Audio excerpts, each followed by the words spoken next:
তুই যদি থাকতি মানে আর কোনো কষ্ট হইতো না। তুইও না একলো হয়ে গেছি, মানে কেউ লগে মিশি না। তুমি কার সাথে খেলতে হয়েছো বাজান? ওস্তাদের সাথে?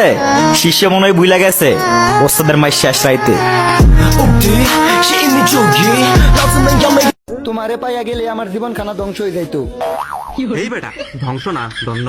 ও ধন্য হয়ে যাইতো।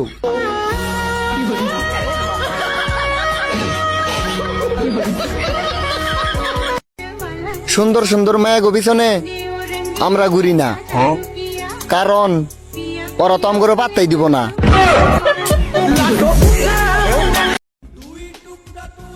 গভীর রাতের পাপিগুলা হাজিরা দিয়ে যাও, সবাইকে রিপ্লে দিব।